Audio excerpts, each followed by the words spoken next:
مساء الخير.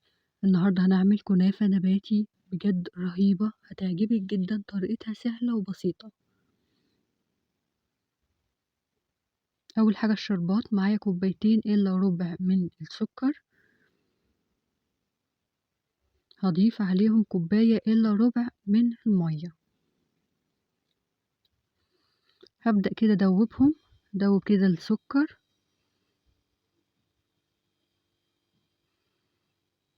وهبدأ أضيف عليهم نص ليمونة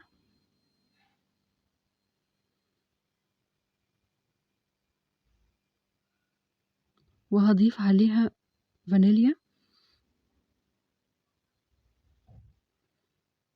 وهبدأ أدوبهم، وأول ما يغلوا من بداية الغليان 5 دقايق وهطفي البوتاجاز. أول ما يغلوا 5 دقايق وهطفي ويكون الشربات قوامه بالشكل ده. هبدأ أحضر الكنافة، معايا النص كيلو من الكنافة حطيته في الفريزر عشان أعرف أكسره بكل سهولة.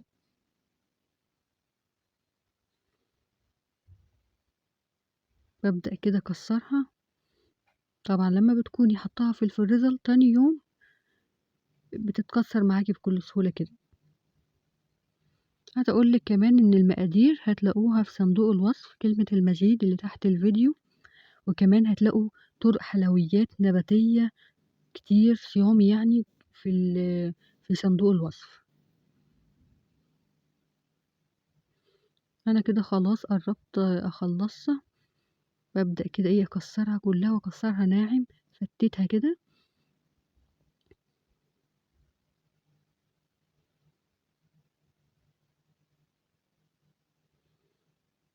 طريقتها سهلة خالص وبسيطة، ومكونات يعني في منتهى البساطة، الإضافات كلها بسيطة خالص في كل بيت.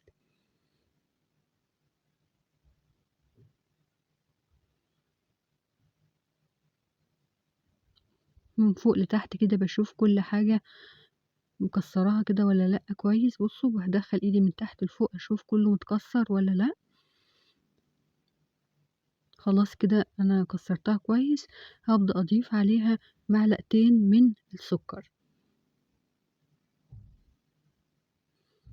وهضيف فانيليا،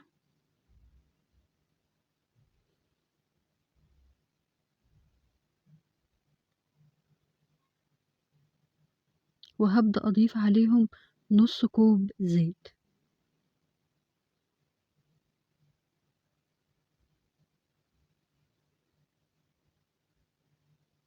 هبدأ الاول اوزع كده السكر والفانيليا في الكنافة،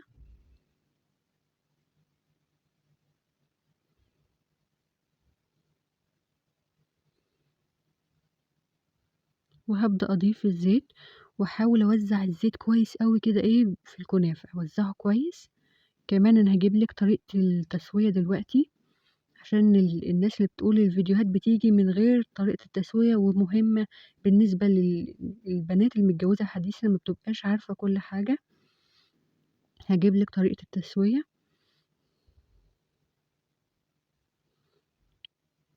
ببدأ كده بس الزيت في الكنافة وزعه كده كويس عليها كلها كده. خلاص هبدأ أجيب صينية وأدهنها 3 نقط زيت كده، وأبدأ أدهن الصينية كويس والأحرف. وهبدأ كده أضيف الكنافة. الخطوة دي مهمة قوي عشان احنا عايزين نكبس الكنافة في الصينية عشان تبقى زي القرص كده في الصينية.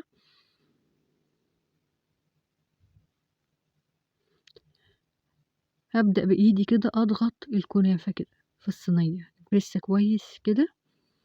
بصوا، دي خطوة مهمة انك تكبسيها علشان تطلع زي ما شفتيها في اول الفيديو، قرص كده واحد. وبالمعلقة كده بنزل الفتافيت كده بتاعة الكنافة، واساوي كده بالمعلقة وظهر المعلقة كده كلها سويها.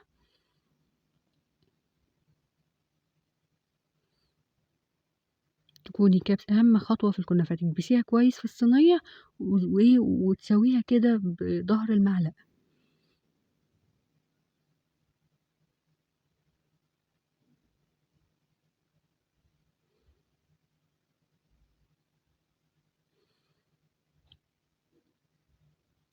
باسويها كده باخلّيها إيه وشّها كده ناعم.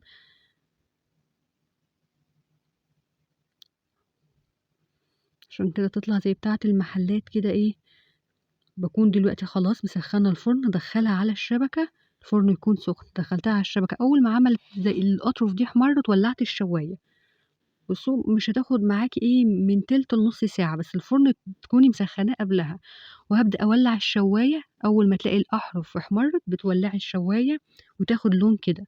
كده خلاص هتبدئي بقى تطلّعيها، الشربات بارد والكنافة سخنة، وهابدأ أضيف على طول إيه، الشربات. الشربات طبعًا قوامه زي ما أنتم شايفين كده، قوامه حلو. لو الشربات خفيف خالص هيعجّن لِك الكنافة، هيخلّيها إيه هيعجّنها، لكن الشربات ده قوامه حلو أوي. وهابدأ كده أضيفه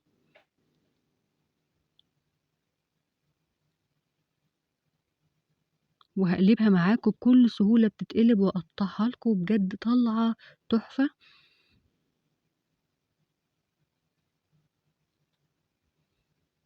طبعًا الشربات على قد الكنافة دي بالضبط، نُص كيلو مش هيتبقى منِّك حاجة، أنا عاملاه على القد بالضبط.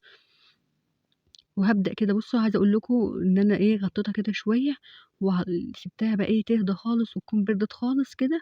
بُصّوا بكل سهولة بتتخلع معاكِ. لونها حلو أوي، لونها دهبي، ده الشربات هيتشرّبها زي ما أنتم شايفين كده كل ما تسيبيها بتشرّبها إيه حبّيت كده أي حاجة عندِك عايزة تزيّنيها فول سوداني، أي حاجة عندِك مكسّرات، بابدأ أضيفها كده. بجد لونها حلو خالص، طريقة التسوية زي ما قُلت لكم يعني الطريقة على كل حاجة عرّفتها لكم عشان تطلّعوا نتيجة حلوة زي ما أنتم شايفين كده.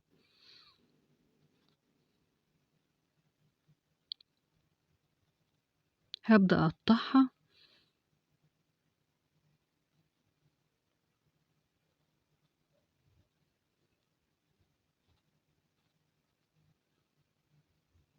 بجد حاجة كده إيه تحفة، طالعة جميلة جدًا.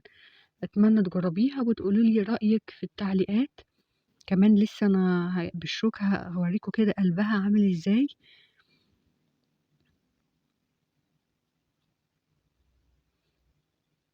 فيها كده قرمشة إيه خفيفة من برّه كده، ومن جوّه كده إيه طعمها كده إيه حاجة كده بجد الحاجة البيتي طعمها حلو أوي. بُصّوا شايفين بقى من قدّام من ورا ومن قدّام اللون دهبي، حاجة كده إيه تحفة. أتمنى تجرّبيها، ولو وصلتِ لحد هنا تضغطي لايك للفيديو علشان يروح لكتير من المتابعين.